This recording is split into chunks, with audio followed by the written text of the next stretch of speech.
Eh bien, bonjour à toutes et à tous et bienvenue sur Info 83. C'est un nouveau numéro, je sais que vous l'attendez, chers téléspectateurs, de Côté Sport avec la légende du journalisme sportif qui est avec moi, à mes côtés. J'ai cette chance-là et parmi nous, à chaque Côté Sport, c'est monsieur Yves Mérins. Bonjour Yves. Bonjour Mehdi, bonjour à tous. Bonjour à toutes et à tous. Alors, je pense que le téléspectateur sans doute un côté sport sur la tonalité Coupe du Monde, la tonalité football. Et Yves, si tu es bien d'accord, comme on dit, on est en petit comité aujourd'hui. Oui, ils sont tous partis au Qatar. Et voilà, ils sont tous partis au Qatar, ils sont tous allés là-bas. On imagine, j'allais dire fort de l'actualité. Mais j'ai envie tout de suite, Yves, qu'on mette les pieds dans le plat. On va tout de suite parler du contexte finalement autour de cette Coupe du Monde, c'est-à-dire la Coupe du Monde au Qatar, quoi. On en parle énormément dans les médias en ce moment. On en parle énormément dans les médias, c'est vrai. On parle de la Coupe du Monde, ça m'intéresse. Le Qatar, ça m'intéresse moins. Voilà, C'est vrai. parce que je fais partie de ceux qui disent que depuis 10 ou 12 ans, on aurait dû prendre une autre décision, qu'on tourne le dos un peu à notre histoire. Alors bon, je veux bien qu'on aille dans des pays qui n'ont jamais reçu la Coupe du Monde. Mais entre ça et puis cette espèce de Coupe du Monde préfabriquée qu'on va démonter dans un mois, je trouve que le monde aurait pu prévoir d'autres façons de voir les choses, disons. Disons que je sais que toi, Yves, tu es partisan de dire que le sport, c'est aussi un environnement, c'est, on va dire, certains lieux, certaines destinations. Donc tu penses que finalement, ça nuit finalement au sport là en lui-même? Tu penses que ça... Si je pense ça, et c'est pas faux, là je suis servi. Et- Parce que là, franchement, si on parle d'environnement dans une Coupe du Monde au milieu du désert, Oui, bon. c'est vrai, tu l'as dit. Mais on va faire pire, si on organise les Jeux Olympiques d'hiver en Arabie Saoudite. Ah, Je bon. pense que ça peut être encore plus grandiose. J'allais dire tout est possible. J'allais dire peut-être dire deux mots effectivement sur le contexte en termes de. Alors ça parle aussi beaucoup de climatisation. Ça c'est quand même assez surprenant ça, cette histoire. J'ai l'impression qu'on parle plus du Qatar effectivement que de la Coupe du Monde en elle-même, quoi. Oui, bon, on est encore qu'au début de la Coupe du Monde, de la compétition, donc c'est normal qu'on s'intéresse un peu à tout ce qui se passe autour. J'avais déjà vécu ça quand j'ai eu la chance de faire la Coupe du Monde pour Var Matin aux États-Unis. On était obligé de... Tous les jours, je regardais les journaux américains. Il y avait 4 pages grand format de l'époque qui expliquaient les règlements du football, parce que le public ne savait pas ce que c'était que le football. Ah ouais. Donc, ils ne comprenaient pas le hors-jeu, comment on remettait en touche. Les gens, à la fin du match, quand il y avait un match nul, ils restaient pour voir l'épreuve des tirs au but, parce que aux États-Unis, un match nul, ça n'existe pas. Et oui, il Forcément, faut qu'il y ait un ou des gagnant. prolongations, forcément qu'il y ait un gagnant ou un perdant. Donc, il fallait tout leur apprendre. Donc, j'ai vécu de belles Coupes du Monde dans des pays de football, en Espagne, en Italie, en Allemagne, en France. Et puis, j'en ai vécu 2, une aux États-Unis et une au Japon et en Corée. C'était moins pire au Japon et en Corée parce qu'il y a quand même un peu de football là-bas. Ils ont un peu la culture, Ils ont quoi. un peu la culture. Bon, c'était quand même assez déroutant parce que vraiment, ce sont des cultures différentes, mais c'était au moins très intéressant. Aux États-Unis, c'était hallucinant. Alors j'imagine au Qatar. J'imagine ce que c'est le Qatar, quoi. C'est-à-dire, ils se sont achetés une Coupe du Monde de milliards. Et puis, bon, ils se font une publicité de 2 mois. Et puis, je pense que dans 2 mois, il n'y aura plus de football au Qatar, quoi. C'est tout. Oui, tu penses à un événement ponctuel, quoi. C'est ce qui permet de faire parler du Qatar, de faire un événement, on va dire, national, économique en quelque sorte, un événement... Complètement économique, c'est-à-dire que l'argent peut tout acheter aujourd'hui. Voilà. Et notamment la FIFA.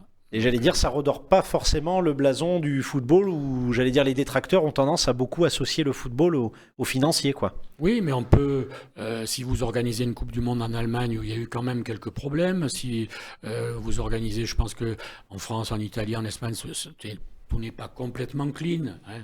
Quand on manipule de telles sommes, il peut y Tout à avoir fait. des tentations. Mais au moins, on est dans des pays qui respectent le football.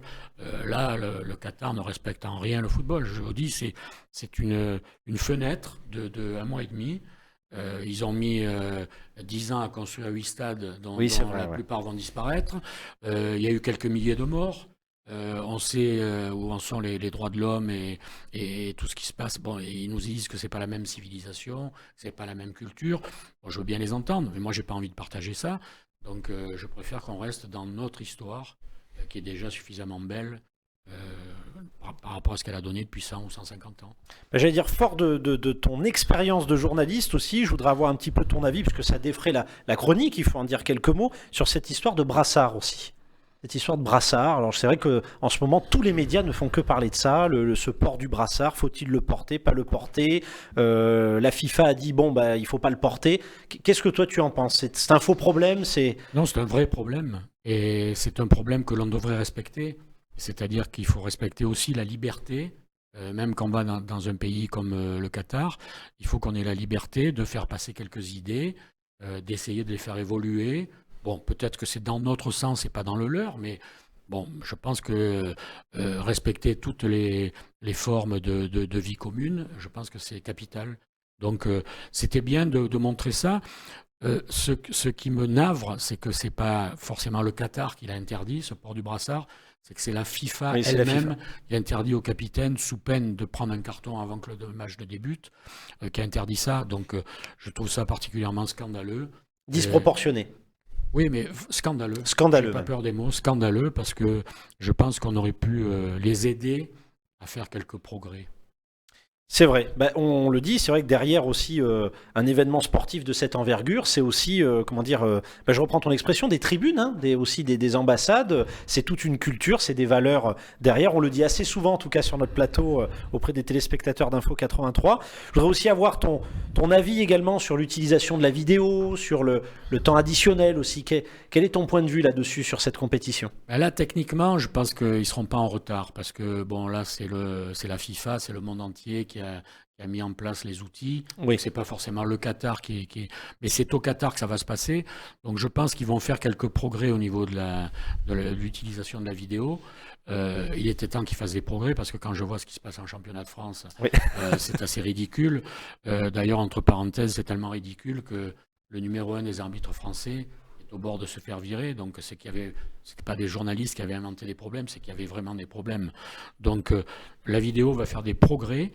Je suis assez agréablement surpris pour cette histoire de temps additionnel, parce que je trouve que il y avait des tas de tricheurs. On va parler de la Ligue 1 parce que c'est le championnat qu'on voit le plus. Il y avait des tas de tricheurs qui jouaient la montre, qui perdaient du temps. Et à la fin, c'était toujours 2 minutes, 3 minutes, 4 minutes. Ben là, non, c'est 7 minutes, 8 minutes, 10 minutes. Je pense qu'on se dirige vers beaucoup plus d'équité. Donc oui. Ça ne me déplaît pas, cette histoire. Et ça va peut-être obliger les joueurs, les entraîneurs, à réfléchir, à s'adapter et à arrêter de perdre du temps bêtement. Voilà. Moi, je vois des choses assez hallucinantes dans le championnat de France où des fois, il y a des arrêts de jeu de 3-4 minutes c'est vrai. Qui s'ajoutent au changement, et à la fin, le quatrième arbitre, le santon là, en noir, là, il sort un panneau, 2 minutes, 3 minutes. Donc, on n'a pas la même façon de compter, quoi. C'est toujours 2 ou 3 minutes en championnat de France. C'est rarement au-delà. Et je pense que c'est étonnant ce qu'ils font là, mais ça va dans un sens d'équité. C'est un véritable temps additionnel, voilà, pour le coup. Ça me plaît. Et je préfère d'autres sports comme le basket ou le rugby, où les chronos s'arrêtent.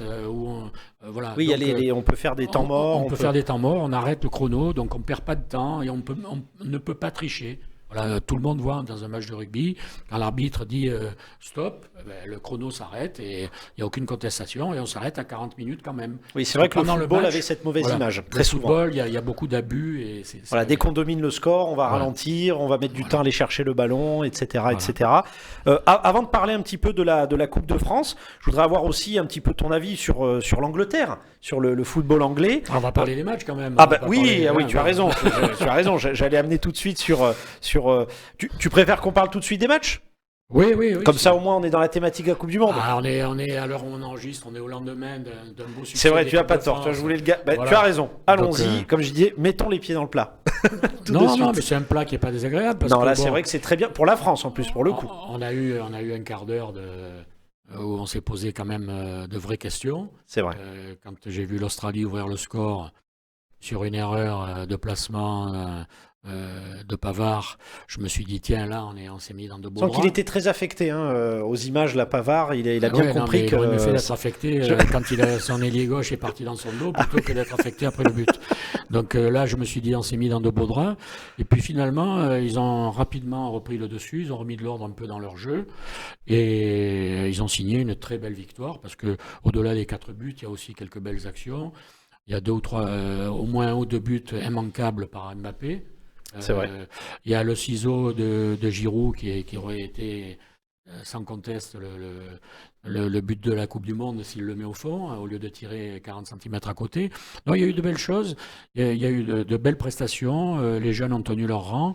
Bon, il y a eu quelques flops, mais bon, pour un premier match, c'est bien de commencer comme ça. En plus, il faut le souligner, le record aussi pour Olivier Giroud, donc des 51 buts qui lui permet de rejoindre Thierry Henry finalement. Le pestiféré de retour. Le pestiféré de retour. C'est une belle, comme on dit, remontada. C'est une belle remontada et je suis d'autant plus à l'aise pour en parler que j'étais un fan de Giroud et que je n'étais pas du tout un fan de Benzema, curieusement. C'est-à-dire que moi j'aime bien le Benzema du Real de Madrid, Mais pas le Benzema de mais pas l'équipe le de France. Benzema de l'équipe de France. Donc ça ne me dérange absolument pas qu'il soit pas là. Et d'ailleurs il avait mis de l'eau à mon moulin pendant l'Euro où même en faisant une belle prestation, l'équipe de France n'est pas allée au bout. Donc, et alors qu'on a été champion du monde avec Giroud, qui n'a pas marqué un but, mais on est champion du monde quand même. C'est vrai. Donc il y a du travail dans l'ombre qui existe et qui doit être souligné. Donc ça ne me dérange pas. Et Giroud, on le jugera d'autant mieux qu'on aura un peu de temps pour prendre du recul quand il aura pris sa retraite. Et pour dans pas longtemps, parce que l'âge s'accumule. Mais moi, je crois qu'il a 36 ans ou un peu plus. 36 ans, pour un attaquant de pointe, c'est plutôt rare. C'est plutôt âgé, ouais. C'est plutôt âgé. Et donc, quand on fera le bilan de sa carrière, on verra que c'est un bonhomme pas toujours dans la lumière, mais toujours très utile. Est-ce qu'on peut dire, parce qu'il a souvent été cité comme ainsi, j'allais dire, c'est plutôt un exemple en termes de mental, justement, dans le foot. C'est un exemple aussi pour les jeunes, ça, de montrer que il y a des jours avec, des jours sans, mais si on s'accroche et qu'on travaille, on donnera toujours raison, finalement. C'est complètement un exemple, parce qu'il a toujours la bonne attitude. C'est vrai. Et puis, il y a des joueurs qui sont brillants. Aujourd'hui, par exemple, quand on compare Mbappé et Giroud, bon, il y en a un qui est dans la lumière totalement, l'autre qui est toujours dans l'ombre. Mais quand on parle d'utilité, je pense que Giroud est aussi utile que Mbappé. Voilà, très clairement, c'est ça. Est-ce qu'on peut dire que Didier Deschamps a eu raison? Oui, mais c'est pas la première fois et c'est pas la dernière.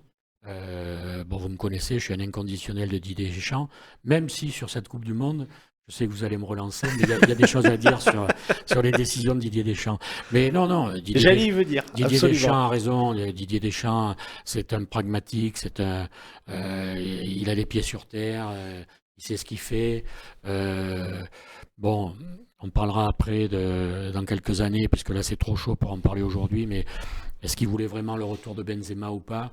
Bon, si on lui pose la question aujourd'hui, il ne nous dira pas. Tu n'en es pas convaincu? J'en suis pas du tout convaincu, mais ça on le saura dans quelques temps et j'espère qu'on sera tous là pour en reparler. Aussi un petit mot, j'allais dire sur la blessure aussi du jeune Hernandez, du Lucas Hernandez justement. Tu penses que, alors a priori, des retours qu'on a pu voir, c'est fini. C'est fichu quoi. Oui, c'est fini. Non, mais là, il y a un chat noir qui tourne dans l'entourage de l'équipe de France, c'est pas possible. Alors on m'explique que c'est en novembre, mais moi j'ai jamais vu une hécatombe. C'est vrai que ça tombe comme des mouches. Oui, mais j'ai jamais vu. On prend le prétexte de dire que c'est parce que la Coupe du Monde a lieu en novembre, mais dans les championnats, quand c'est le temps des championnats et des Coupes d'Europe, en novembre, il n'y a pas une hécatombe comme ça. Donc c'est du hasard. Sincèrement, je vois pas à quoi c'est dû. Par contre, c'est vraiment le mauvais sort, tu penses? C'est vraiment là, on joue de malchance. Là, il y a quelque chose, là, que ce soit Deschamps, le président de la Fédé, le président de la FIFA ou le pape, ils peuvent rien. Oui, voilà, c'est vrai. C'est la guigne. C'est la guigne, ça tombe comme ça.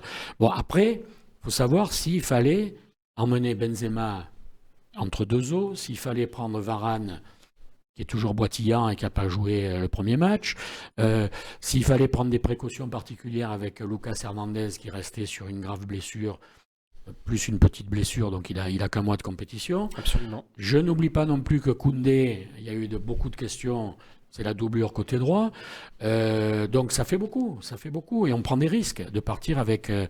alors en plus, Benzema n'est pas gardé, il s'en va à cause de sa blessure, et Didier Deschamps, à mon grand étonnement, alors là, vous voyez, je ne suis pas à 100%, je suis 99% avec Didier Deschamps, à mon grand étonnement, il ne prend pas un remplaçant. Alors, Je sais, il a voulu éviter le procès de dire si je remplace Benzema, par qui? Par un attaquant? J'en ai beaucoup. Je le remplace par un défenseur, tout le monde va hurler en disant qu'est-ce que c'est? Ouais. Benzema Pas est cohérent, blessé, ouais. il prend un défenseur, mais il est fou. Bon, je sais qu'il a voulu éviter ce procès, probablement. Donc, il n'a pas pris de remplaçant. Et maintenant, on est un peu dans le bazar parce que, imaginons que le petit Théo Hernandez se blesse ou se fatigue. Ça peut Absolument. arriver, les deux peuvent arriver. Et qui va jouer arrière gauche? Il faut soit changer le système, repasser à 3 avec un faux milieu gauche qui serait peut-être Rabiot, mais on a vu ce que ça donnait pendant l'Euro, ça ne restait pas bien. Soit il faudra décaler un arrière central. C'est pas des gens qui vont vite, qui se retournent vite, ce sont plutôt des tours jumelles. On va mettre 90. Effectivement, c'est pas le profil. Donc on va être dans le bazar. Donc il faut mettre un cierge tous les jours pour que Théo Hernandez, il lui arrive rien et qu'il soit, je pense qu'il en est capable, mais bon, qu'il ne lui arrive rien, parce que là on serait dans le bazar. Et puis mine de rien, c'est une équipe, on peut dire, très jeune. Finalement, en France, on a beaucoup là, de jeunes joueurs. Qu'est-ce que tu en penses, toi, finalement de ce profil maintenant des joueurs qui sont très jeunes? Est-ce que tu penses que c'est un atout? Ça peut être un risque aussi en termes de maturité, peut-être? C'est tout ce que vous voulez, un atout, un risque. C'est tout en même temps. C'est tout en même temps, mais de toute façon, d'abord, ces jeunes-là, ils appartiennent déjà à tous les meilleurs clubs d'Europe. Ce qui est vrai, absolument. Des grands talents. Le Tchouaméni, il est au Real de Madrid. Hernandez, il est au Milan. L'autre frère Hernandez, il est au Bayern. Tous ces gamins, Camavinga, il est au Real de Madrid. Donc tous ces gamins, ils appartiennent déjà à des grands clubs, donc ils ont déjà de vraies expériences.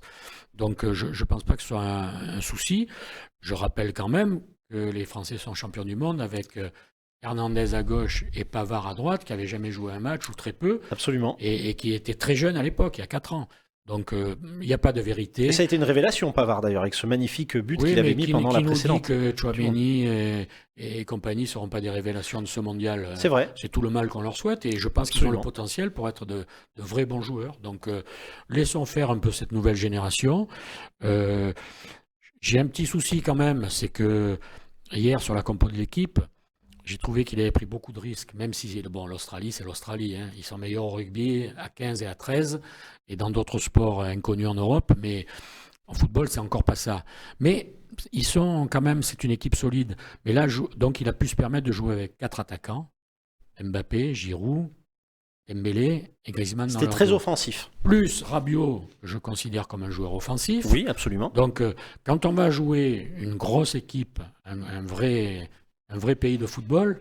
Alors, je ne suis pas sûr qu'avec cette compo d'équipe, on arrive à subir la domination des autres. Ça allait être effectivement ma question, de dire on a fait certes un beau match, hein, l'équipe de France a fait un beau match, mais il y a eu beaucoup, on va dire, il y a eu pas mal de sceptiques en se disant mais attention, c'est l'Australie en face. Si on était face à une grosse équipe, est-ce que tu penses que les quelques actions pour le coup manquées, hein, comme tu sais, il y a eu des inratables en quelque sorte, est-ce que ça nous ferait pas défaut pour le coup? Non, mais d'abord, je respecte le 4-1, parce que bon, c'est jamais facile, même contre un. C'est quand même la Coupe du Monde. On verra sur les autres résultats. Il y a des petits qui tirent leur épingle du jeu. Donc l'Australie, qui est un petit ou un moyen, aurait pu aussi nous embêter beaucoup plus que ça. Donc si l'équipe de France a bien fait le travail, c'est vrai. Elle a fait un bon match, pas un super match, un bon match. Maintenant. Je pense que là, je vais re-rentrer dans mon côté admiration de Deschamps. Je pense qu'il est adaptable.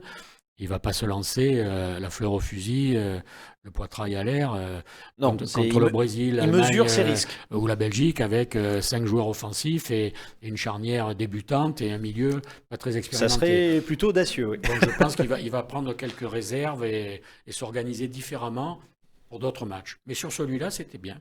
Je rebondis du coup, Yves, tu as parlé justement sur ces premiers matchs, de dire quand même quelques mots sur ces petites nations de football qui font la surprise. On voit l'Arabie Saoudite par exemple, c'est une surprise ça. C'est une vraie surprise, mais elle est à la fois positive dans le sens où on n'était pas nombreux à dire que l'Arabie Saoudite allait se balader, etc. Mais là j'ai découvert un pays qui joue au football quand même. Bien sûr. Et qui ne faisait pas n'importe quoi. Et je vous dirai pourquoi après. Et par contre, j'ai découvert une Argentine catastrophique. Absolument. Catastrophique. Qu'est-ce qui s'est passé? Il s'est passé que les joueurs argentins, ils vivent sur leur réputation. On dit que parce qu'on met le maillot albicéleste, on pense que tout va rouler, que ils vont se balader. Mais ils se baladent finalement pas si souvent que ça. Hein, et qu'en dehors de 2 titres qu'ils ont eus dans le passé, et assez lointains, l'Argentine, elle vit sur une réputation. On peut parler de péché d'orgueil. Mais non, mais ils ont même plus à avoir d'orgueil, ils sont pas bons. Ouais. Voilà, ils sont pas bons. Moi, j'ai vu Messi marcher, qui a mis un but sur penalty, un cadeau du ciel de l'arbitrage. Et puis le reste du temps, rien. Et ils se sont fait bouger dans tous les compartiments, dans tous les secteurs du jeu par l'Arabie Saoudite. Parce qu'on peut parler même d'une victoire, j'allais dire, avérée de l'Arabie Saoudite. Logique, oui. Absolument logique. Mais bon, Messi, qui est au bord de la retraite. C'est vrai qu'il n'est pas tout jeune non plus. Il n'est pas tout jeune. Alors il fait encore il est encore flamboyant par moment avec le PSG. Di Maria, il y a longtemps qu'il a disparu, et puis je pense qu'il n'aurait jamais dû apparaître, parce que pour moi, c'est un surfait de première catégorie. Et puis après, autour c'est des bons ouvriers, quoi. Il y a pas grand-chose, quoi. Hein. On a vu des milieux argentins se faire ridiculiser, des arrières se faire dribbler. Tagliafico, qu'on m'explique pas que c'est Tarantini ou des joueurs comme ça, quoi. C'est l'arrière gauche de Lyon qui est en plein marasme aujourd'hui. Donc voilà. Donc c'est pas parce qu'ils mettent le maillot blanc et bleu ciel qu'ils vont faire peur aux autres. Et les gens commencent à en prendre conscience. Donc il va falloir que, soit ils peuvent se réveiller, ils ont une autre attitude, soit ils vont avoir de gros soucis. Et le problème, c'est que cette défaite, s'ils sortent deuxième, que la France sort premier, on va les retrouver en 8e de finale, alors qu'on devait les éviter pendant un moment. Donc, c'est toujours quand même dangereux. Donc, est-ce qu'on peut dire, ce qu'on dit d'ailleurs, j'allais dire communément, on entend de plus en plus, qu'il y a finalement plus de petites équipes. C'est un peu comme disait Sébastien Schilacci qu'on avait reçu, que la Coupe du Monde, c'est le plus haut niveau du football, mais j'allais dire toute nation confondue. Non, je vous rassure, il existe encore quelques petites équipes. D'accord. Et le symbole, c'est le Qatar. Oui. Le Qatar. Alors là, au niveau football, ridicule. Oui, c'est pas une nation du football. Non, ils ont pris 2-0 contre l'Équateur, ils auraient dû en prendre 7 ou 8. Et puis, je pense qu'ils n'ont rien à faire là. Bon, à part qu'ils sont organisateurs, mais sinon, ils n'ont rien à faire dans cette équipe. Quand je pense que l'Italie n'est pas en Coupe du Monde, oui, et qu'on est obligé de regarder les matchs du Qatar, là, il y a un souci quand même qu'il faudra... Mais ça fait du mal aux téléspectateurs. Oui. Et à ceux qui aiment le football quand même, parce que l'Italie, c'est un vrai pays de football. C'est vrai. Et qui a un palmarès, et qui a des joueurs qui sont rentrés dans la légende. Le Catenaccio. Voilà. Non, mais pas que le Catenaccio. Le Milan AC, c'était pas le Catenaccio. C'est vrai. Et puis, je vais tordre, tiens, le coup à cette idée du Catenaccio. L'Inter de Milan, Elenio Herrera. Bon, mais qui y avait dans cette équipe? Il y avait Mario Corso, il y avait Mazzola, il y avait Jair. Ça, c'est des vrais attaquants quand même. Hein. C'est vrai que ils avaient une façon de s'organiser, mais ils avaient quand même des gens brillants devant. Hein.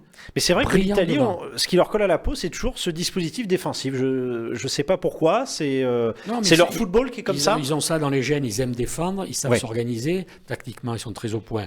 Mais ils ont aussi eu des joueurs brillants qui savent attaquer, et des grands attaquants et des grands milieux offensifs. Hein. C'est vrai.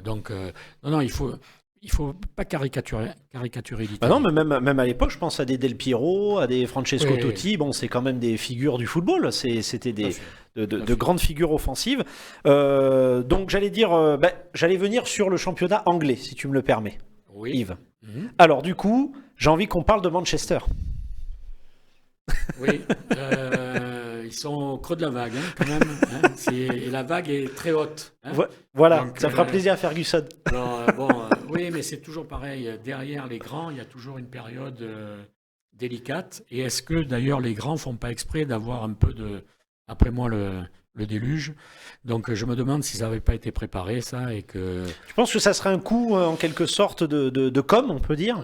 C'est peut-être pas un coup de com', mais déjà, ils se sont trompés parce qu'ils ont vendu leur âme, eux aussi, à des Américains. Donc, les Américains, là, ils seraient encore en vente ces jours-ci. Donc, qui va reprendre derrière? Les entraîneurs qui sont passés derrière Ferguson ne sont pas brillantissimes. Et puis, il y avait une génération aussi de joueurs qui était excellente. Ça a été compliqué. Ils ont repris Ronaldo. Un retour dans un club après des années, c'est jamais très bon. C'est surprenant, ça, non? J'allais dire, dans l'histoire un peu du football, c'est assez rare. On marque une époque et on veut revenir. C'est rare, et ce qui est encore plus rare, c'est quand ça marche. Voilà, c'est Oui. très très rare que le retour soit un vrai succès. Oui, soit à la hauteur Ouais. des attentes, quoi. Donc là, ça se finit par un divorce, c'est signé, ça y est, Ronaldo s'en va. Donc ils vont repartir pas de zéro parce que c'est quand même, Ça reste Manchester. ça reste Manchester. Mais bon, déjà, il va falloir qu'ils se qualifient pour la prochaine Ligue des Champions, c'est pas fait. Il faut qu'ils vivent dans l'ombre de City, le voisin. Alors là, c'est ce qui leur donne encore plus de boutons. Et puis, on revient jamais au plus haut niveau, comme ça, d'un coup de baguette magique. Il y a qu'on tout peut... un travail à faire. Est-ce qu'on peut parler d'époque, en fait? Finalement, il y a des époques, des apogées, des déclins. Voilà, mais dans tous les grands clubs, hein, c'est des cycles. Hein. Regardez en Italie, le Milan a souffert, l'Inter a souffert, la Juve souffre. En Espagne, bon, ils souffrent moins parce il y a que 2 ou 3 clubs, donc ils sont forcément toujours dans les 3 premiers. Mais bon, il y a des cycles il y a des époques où le Real et le Barça sont moins bons que d'être titrés en Ligue Oui, des il y a eu des Champions. apogées, et Voilà. puis bon, bah après... Il faut rebâtir des générations. Après, ils ont quand même plus de moyens que d'autres. Ils ont quand même de vrais centres de formation. Donc, ils s'en sortent plus vite que d'autres. Mais c'est pas facile. Et par expérience, j'allais dire, ça peut, on peut vite passer du déclin à l'apogée où il faut vraiment un gros travail de fond et il faut quand même quelques années. Ben, je crois que le PSG en est un bon exemple. Même avec beaucoup d'argent, on n'arrive pas très vite au plus haut niveau.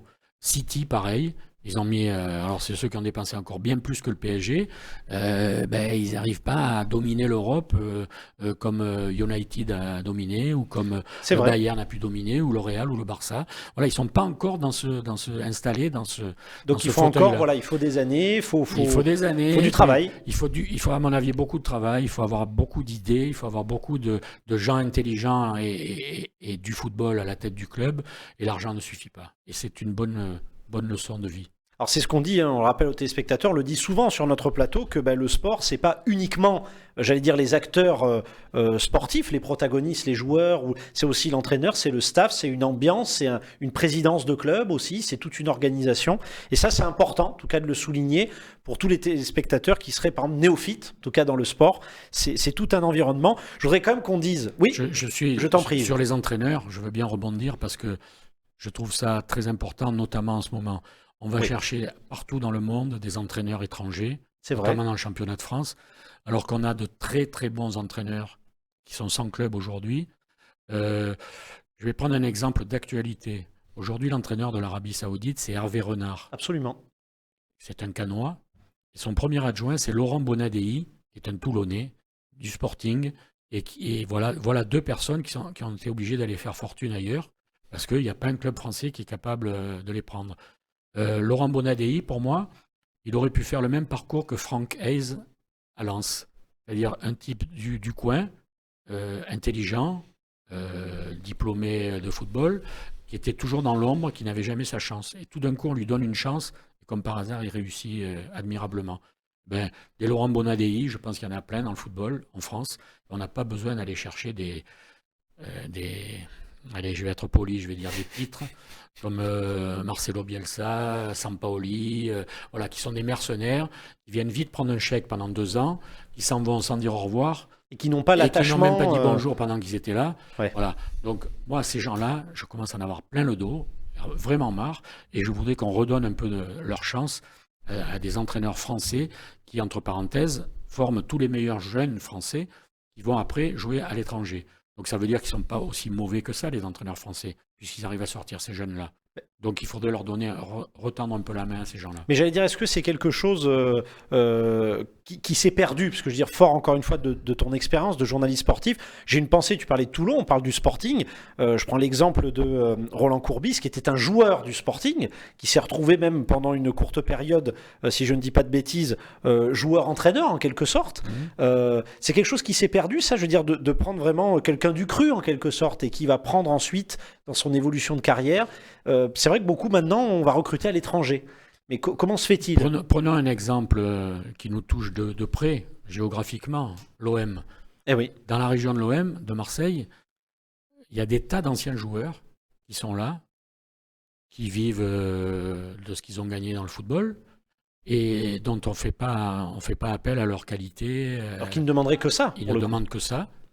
Et on va chercher au bout du monde des entraîneurs mercenaires qui sont de passage, qui viennent, qui s'en vont. Qui ne connaissent Voilà. pas toujours le club, qui ne connaissent Donc, pas la ville. On me dit à Marseille, il faut maintenant tout bâtir sur la formation. Ça fait 15 ans qu'on me sort le même DVD. Vous voyez, je suis moderne, DVD.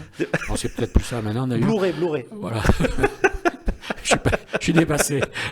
Et donc, je ne sais plus ce que je voulais dire. Non, de dire que ça fait 15 ans qu'on parle de formation, de Voilà, miser de dessus, formation. mais que ça, on Et n'avance pas. que tous les 2 ans, les dirigeants du centre de formation changent. Et aujourd'hui, à Marseille, on est allé prendre une armée d'Espagnols pour faire la formation. Donc, si on base tout sur la formation, où on intègre une formation sérieuse, il faut entre 5 et 10 ans pour sortir des vrais joueurs. Hein. Bon, eux, tous les 2 ans, ils viennent, ils sont payés et ils s'en vont. C'est vrai. Bon, alors comment on fait? On ne fait pas sur la durée, Voilà. absolument. L'équipe 2 de l'OM, avec soi-disant des pépites que M. Longoria a achetées aux 4 coins d'Europe et même à l'autre bout du monde, ils sont avant-dernier de National 3. Voilà. Donc, c'est ridicule. C'est pas donc la recette magique. Quand est-ce que les gens vont ouvrir les yeux et leur demander quelques comptes? Voilà, Il y a un vrai enjeu là pour le coup.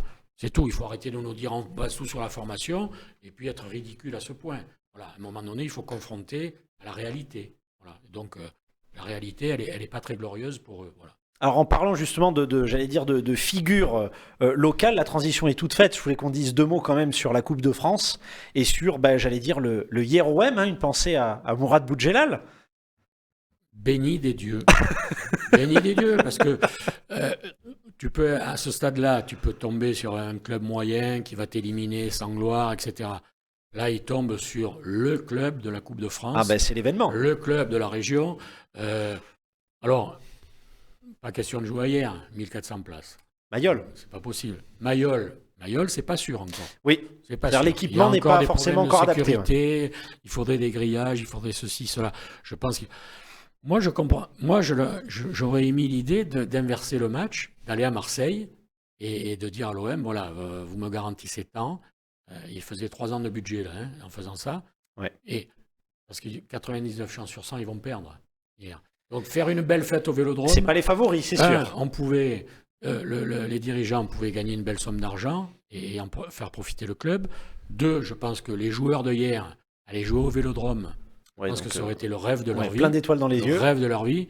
Ouais, Mayol, bon, c'est Mayol, mais ça va pas changer leur vie. Alors c'est une question qu'on pourrait poser à Mourad Boudjelal pour le coup. Oui, on pourrait, mais je pense qu'il se la pose quand même parce qu'il est plus que malin, il est plus malin que moi. Ah, c'est un homme d'affaires. Voilà. Donc il se la pose, mais après il n'aura peut-être pas la même réponse que moi, et comme c'est lui qui est aux affaires, il faut le respecter. Ah, exactement. Donc on peut dire que ça va être l'événement, donc en janvier. Ça va être la grande fête du football. Si elle a lieu à Mayol, il faudra installer des écrans géants dans toute la ville, parce que je pense que ça va être plein. Et si elle a lieu au Vélodrome, ça serait bien parce que tout le monde pourra y assister. Après, j'allais dire, pour le coup, on parlait de Mourad Boudjelal, c'est un beau clin d'œil, pour le coup, pour celui... Revenir à Mayol. Eh oui. Mais côté football. Mais est-ce qu'ils changeraient le ballon? Peut-être qu'ils ont une chance de gagner le Hier Football Club s'ils jouent avec un ballon de rugby. Et avec un ballon de football, je ne suis pas sûr qu'ils y arrivent. Ouais, c'est pas les favoris. Mais après, la Coupe de France, c'est la Coupe de France. Hein, j'allais dire, tout peut se passer, comme on avait avec la Coupe du Monde, avec l'Arabie Saoudite, par exemple. Tout peut se passer, ouais. Tout peut se passer. Je voudrais qu'on dise quelques mots. Tu m'as encore fait la transition, Yves, sur l'Ovalie, parlant un petit peu de rugby, justement sur la tournée d'automne et le 15 de France avec ses 3 victoires. Tout a changé avec Galtier, c'est-à-dire que... Ça fonctionne. Ça fonctionne, on n'est plus dans les rêves, on n'est plus dans le French flair, on est dans le pragmatisme, on est dans c'est organisé, on réfléchit, on choisit des stratégies, on s'y tient, quoi qu'il arrive, on change suivant l'adversaire, etc. Il y a aussi une très belle génération de joueurs, mais je trouve que Galtier est vraiment la définition du sélectionneur parfait. Oui, voilà. Il a toutes les qualités, il est à sa place. Il était très jalousé. Je pense qu'en club, c'est plus difficile parce que, comme il a un gros caractère, au quotidien, il peut se fâcher avec beaucoup de gens. En équipe de France, il les voit 3 fois dans l'année, donc il n'a pas le temps de se fâcher. Mais il a le temps d'en tirer le maximum. Donc je trouve que c'est bien. Je trouve que là, ils ne pouvaient pas mieux lancer leur Coupe du Monde que ça. Oui, là, c'est parfait. Maintenant, il nous reste encore un tournoi. Et vous savez que tous les 2 ans on alterne, c'est l'année où on va aller en Irlande et en Angleterre. Absolument. Donc c'est le tournoi le plus compliqué. Donc c'est pas sûr qu'ils arrivent là-bas à la Coupe du Monde invaincus, mais disons que depuis 1 an et demi, on en est à 13 victoires d'affilée.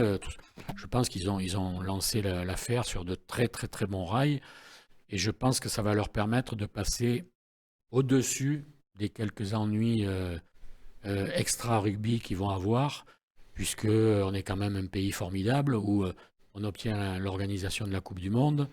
C'est vrai. Et on met au tribunal le président, son staff, celui qui a obtenu la Coupe du Monde, Claude Haché.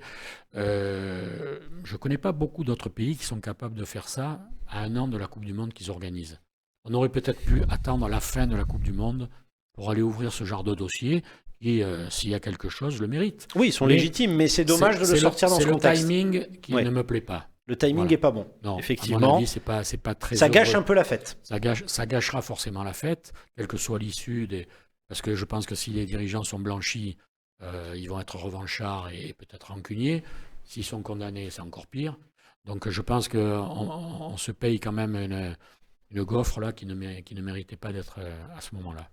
Avant de passer justement j'allais dire, à la tradition qui est ton coup de cœur et ton coup de gueule, je voudrais quand même, et ça je sais que tu attends la question, je voudrais avoir ton avis encore sur le HTV, pour le coup, basket, couleur locale, je crois qu'on est à la 11e, 10e, 11e 11e défaite. 11 matchs. Donc je vais vous donner un scoop. Je n'ai plus d'avis. Je n'ai plus d'avis. C'est hallucinant. On était dans un club qui était reparti de presque rien, avec un président qui avait remis de l'ordre et qui avait remis sur les rails un club qui mérite le plus haut niveau avec un palais des sports formidable. C'est vrai. Le président s'en va. On ne sait toujours pas pourquoi. Et d'autres viennent. Il y a toujours les mêmes difficultés financières. Il y a toujours les mêmes problèmes. On ne sait pas où on va. Et alors là, l'équipe, il change d'entraîneur. Laurent Ciara s'en va aussi. Donc, je ne sais pas où on va et je ne sais pas combien de temps ça va durer parce que je ne sais même pas s'ils vont finir la saison. Il n'y a pas de lueur d'espoir, selon toi? Si, on peut toujours se maintenir, mais moi, j'étais parti dans l'idée qu'on repartait de pas grand-chose en National 2. Les dirigeants, les mairies, les joueurs avaient fait le job. Donc, je me suis dit, le HTV, avec son statut d'ancien qui appartenait à la Pro A, la Betclic Elite maintenant. Oui, c'est vrai. Je m'adapte. Il faut moderniser, tout à fait. Donc, le but, c'était de remonter très vite là, à ce niveau-là, et d'avoir de nouveau 5000 personnes, 5000 Toulonnais, Hiérois et Varois. De recréer un engouement, quelque chose. Pour le basket à Toulon, bien sûr. Ils font la marche, la première qui est très difficile. Il fallait faire dans la foulée la deuxième, qui est aussi très difficile, mais il ne fallait pas perdre de temps. Il fallait faire une autre équipe surdimensionnée et monter tout de suite en Pro B. Je ne sais plus comment elle s'appelle, la Pro B aujourd'hui. Peut-être que la Pro B d'ailleurs. Et après, aller très vite en Pro A. Voilà. Ouais. Mais il fallait se mettre dans un plan avec de l'espoir, avec être entraînant. Oui, il y a eu une cassure dans le processus. Et là, la cassure, elle est terrible. Vous pouvez pas. Les gens qui ont rêvé, dont je fais partie, qui venaient voir l'équipe de Garcia et de Ciara, se sont régalés pendant une saison, même si c'était le 4e niveau, on s'est régalé, et tout d'un coup, on monte d'un cran, et là, c'est une catastrophe. Parce que aller au stade pour voir ses favoris perdre tout le temps, c'est... Oui, je ne pense pas que ça soit le but de tout spectateur d'aller voir des défaites sur défaites. Un petit... j'allais passer à la tradition, ou je vais comme te laisser dire un petit mot sur la F1 quand même, un petit peu. La F1 s'est terminée de façon très monotone, avec... une équipe Red Bull qui domine et qui écrase le championnat. Derrière, il y avait des Mercedes qui ont été très décevantes alors qu'elles étaient dominatrices depuis des années.